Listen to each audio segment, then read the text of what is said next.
Right now, somewhere on a mountain, someone is paying $400 a day to strap two pieces of fiberglass to their feet and slide down a hill. They're wearing a jacket that costs more than most people's rent.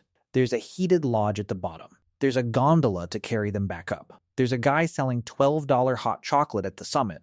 And every single element of that experience, the sliding, the snow, the survival in frozen terrain, connects directly to one of the most desperate, brutal, and genuinely underrated chapters in human history. Because skiing didn't start as a sport. It didn't start as recreation. It didn't start as something rich people do in Switzerland while talking about their investment portfolios. It started as the difference between eating and starving, between finding your family and losing them forever in a whiteout blizzard, between making it through winter and simply not making it at all. And the story of how it started is stranger, older, and more extraordinary than almost anyone realizes. Let's set the scene properly. It's approximately 20,000 years ago. The planet is locked inside the Last Glacial Maximum, the peak of the most recent ice age. Global temperatures are roughly 6 degrees Celsius colder than today, which doesn't sound catastrophic until you understand what it actually means on the ground. Ice sheets up to 3 kilometers thick are sitting on top of what will eventually become London, Chicago, and Stockholm. Sea levels are 120 meters lower than they are right now. Enormous portions of the continental shelf are exposed as dry land. Entire ecosystems that exist today simply don't exist yet. And in the middle of all this, humans are still here, still moving, still hunting, still following herds of woolly mammoth and reindeer across landscapes that are almost unrecognizable compared to anything alive today. These were not people who had the option of staying inside and waiting for spring. There was no inside. There was no waiting. The herds moved, and you moved with them. Or you didn't eat, and if you didn't eat in an ice age winter. The math gets very simple very fast.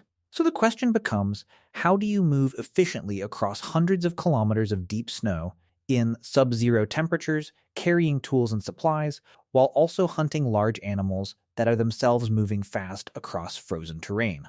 The answer, it turns out, was obvious enough that multiple completely separate cultures across the Northern Hemisphere arrived at it independently. You build yourself a pair of skis. Here's where it gets genuinely archaeological. In 2021, researchers working in the mountains of central China made a discovery that quietly rewrote the timeline of human skiing. At a site in the Altai region, rock carvings depicting human figures on skis were dated to approximately 10,000 years ago. Not 5,000, not 3,000. 10,000 years ago, carved into stone by people who clearly thought skiing was important enough to permanently record. But China isn't even where the oldest physical skis were found.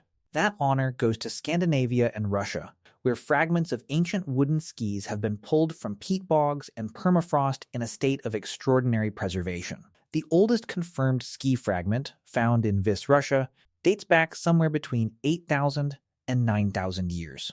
8,000 years old, sitting in a bog, waiting. And when researchers examined these fragments closely, what they found wasn't a rough, improvised plank of wood. These were shaped objects, deliberately carved, contoured to distribute weight across snow. In some cases, the undersides were lined with animal hide, specifically cut and attached with the hair pointing backward, which creates grip going uphill and releases cleanly going downhill. That's not someone lashing two sticks to their feet in desperation. That is engineering. That is someone who understood friction, surface area, and directional grip well enough to build a tool that exploits all three simultaneously. These people had been doing this for a long time before anyone wrote it down or carved it into a rock. Now here's what most people don't know, and what completely changes how you think about ancient skiing. The early skis were not symmetrical. This sounds like a small detail. It's not, because it tells you exactly what these skis were for, and it wasn't racing down mountains for fun. Researchers studying ancient Scandinavian ski fragments found that hunters frequently used one long ski and one short ski. One foot had a long gliding ski underneath it, sometimes over 2 meters, smooth on the bottom for maximum slide. The other foot had a shorter ski, often fur-covered entirely, designed for grip and push off. This is a propulsion system. You glide on the long ski, you push off the short one. It's asymmetric because it's built for cross-country movement across flat and rolling terrain, not for downhill speed. You're not bombing down a mountain. You're covering ground efficiently. You're traveling. You're hunting. Pair that with a single long pole, which archaeological evidence confirms these hunters used. And you have something that looks startlingly like modern cross-country skiing, developed by people who had never seen a sports catalog, had no professional instructors, and had no motivation other than the fact that without this technology, winter killed you. The Sami people of northern Scandinavia, the indigenous population who have lived in Arctic and subarctic Europe for thousands of years, have oral traditions about skiing that stretch back further than anyone can reliably date. In their traditions, skiing wasn't an activity. It was existence. The Sami word for ski, sabek in some dialects, is related to the same root words as words meaning to move, to travel, to live. The linguistic connection between skiing and survival isn't a metaphor in Sami culture. It's structural, built into the language itself. There are accounts of Sami hunters pursuing reindeer on skis at speeds that would have seemed impossible to anyone watching from outside that culture. Chasing herds across frozen lakes, cutting off escape routes by skiing around terrain features faster than the animals could navigate through snow. Using the skis not just as transportation, but as an active hunting technology. One chronicler writing in the 13th century described Sami hunters as moving across snow like birds. That's not poetry. That's someone watching a level of skiing competence so high it seemed to violate the normal rules of movement through a winter landscape. This wasn't sport. It was mastery developed over thousands of years, because mastery was the only acceptable standard. You couldn't be mediocre at this. Mediocre got you dead. And it wasn't just Scandinavia. This is the part that should genuinely stop you for a moment. Across Siberia, across Central Asia, across the Altai mountains that sit at the intersection of what is now Russia, China, Mongolia, and Kazakhstan, archaeologists have found independent evidence of skiing traditions that developed completely separately from the Scandinavian ones. Same basic technology, different materials, different shapes, different techniques, but the same fundamental insight: strap something wide and flat to your feet, and the snow becomes a surface you can move across rather than an obstacle that defeats you. In the Altai region specifically, rock art shows hunters on what appear to be short, wide skis, chasing ibex and deer down steep mountain slopes. These weren't the long, flat terrain gliding skis of Scandinavia. These were something closer to what we'd recognize as alpine skiing today. Shorter, more maneuverable, designed for steeper, more technical terrain.